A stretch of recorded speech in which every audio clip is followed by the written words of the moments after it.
Welcome back everyone for this faithful homemaking video, transforming your home and heart with purposeful decorating. Let's get right into the video. I'm not going to actually talk about everything I'm doing in the video. You can see that from the visuals, but what I am going to do is just talk through the video. So I wanted to ask you this. When you walk into your home, what do you feel? Is it peace? Is it joy? Or maybe it feels like your never-ending to-do list just waiting to be tackled. As you can see, I am doing that. If that's the case, then let me tell you something. It doesn't have to be that way at all. Your home can be so much more than just a place to live, which it should be. It should be a space that reflects your heart. It should reflect your your faith. And it should also reflect your story. For me, it's all about being intentional about how I decorate. And I've talked about that a little bit, dropping hints throughout videos throughout the years. I'm not just talking about making things look nice, or as I like to say, pretty. I'm actually talking about creating a space that feels right. Because today I want to share how faith, homemaking, and decorating can come together in not only my life but your life to transform not just my home but your home with heart. So here's something I've come to believe over time. Your home isn't just about where you live, it's where your heart grows. That sink in for a moment. When you remind yourself of that, it's completely changing. It will change how you see your spaces, because it's not about chasing perfection or copying what someone else is doing or saying. It's about making choices for you and your family that feel like you. Choices that tell your story and reflect also what you value and what you like doing and how you show up in the world. That's what homemaking is really about. It's creating a home that feels authentic and also full of purpose. So take an entryway, for example. A lot of times we overlook our entryway, but when you think about it, it's the first impression of your home. When you walk through your door, you want the people to actually feel a sense of gratitude. At least I did. So over time, I started small. I added different little pieces. Like one time I added a vintage cabinet. Well, it was actually like a chest of drawers, and I decorated beautifully. Eventually moved over into the corner, but I kept it for a few years before selling it. But for me, I like vintage pieces.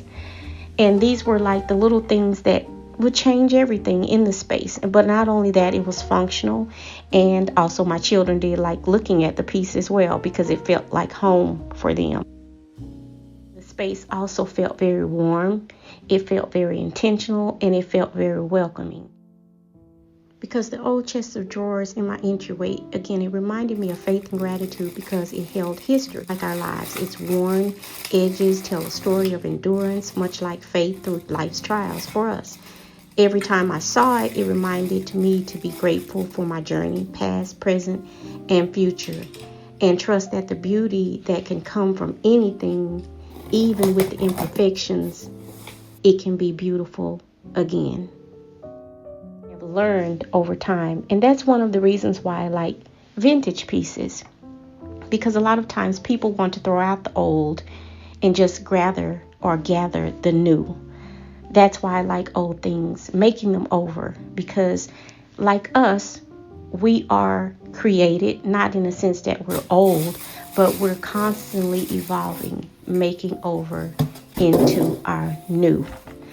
So what I've learned also is that decorating doesn't mean you have to buy something every time. Sometimes, again, it's about reworking what you already have. Move things around, switch out things, switch out a few pieces, or even leave some spaces blank, as I like to call negative space.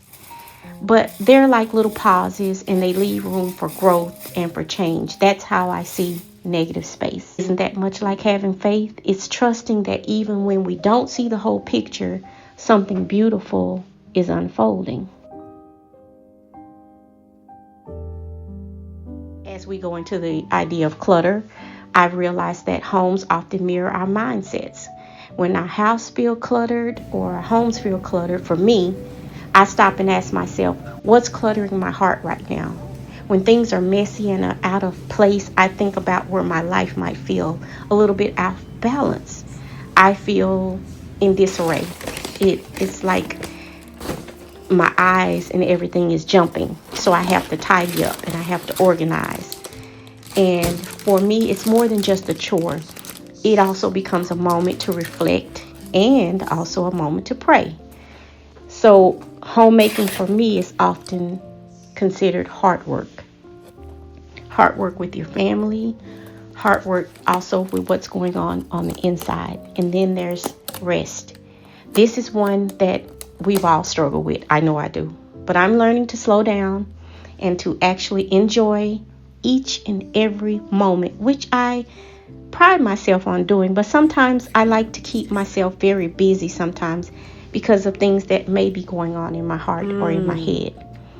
So whether it's curling up in a soft chair, by the window, or for me, lighting a candle or wrapping myself up in one of those cozy blankets, these small things actually do matter. They're not just decor. They're invitations to pause and invitations to breathe. And they remind me, myself, and maybe you, of God's goodness and how important it is to find peace in our everyday life. But here's what I love most about homemaking. It's an act of love. When I set a table, when I fold fresh towels, because I love linens, or when I fluff a pillow on the couch, it's not just for me. It's for other people who will walk through my door, whether they're family or their friends, or even just me at the end of a long day. For me, homemaking is about serving and loving others in the simplest ways. It's not about creating these Pinterest perfect or Instagram worthy photo ops. For me, it's about creating a home where my life will happen, where your life will happen, where love is going to be felt, and where faith is going to be also lived out.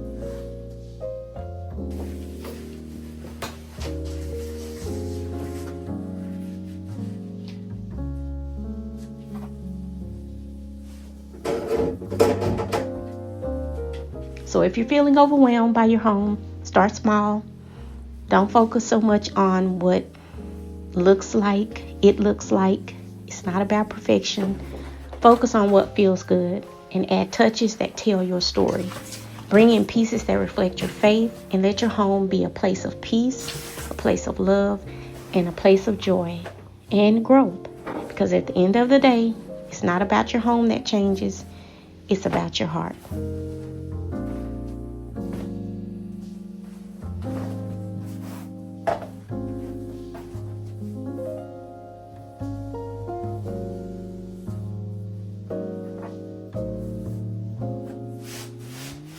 So again, I ask you, what kind of story is your home telling right now?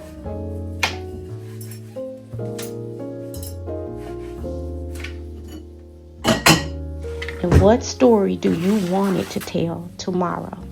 Take a moment to think about it. And think about it as you look around your space.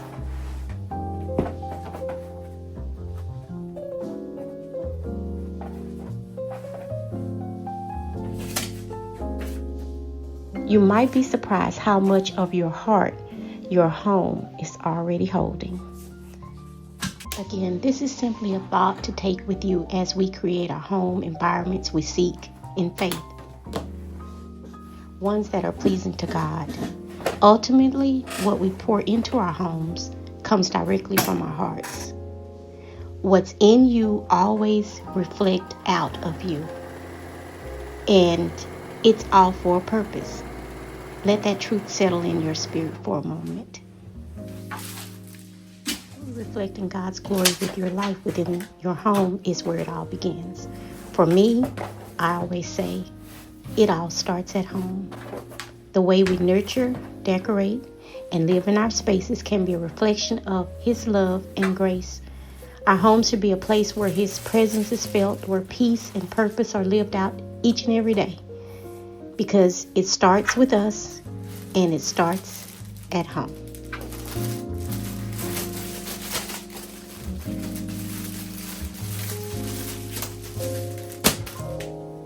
So as always, stay inspired, motivated, keep moving, creating something beautiful, if not for yourself, then for someone else. This has been Chanel. Love you all. Bye for now.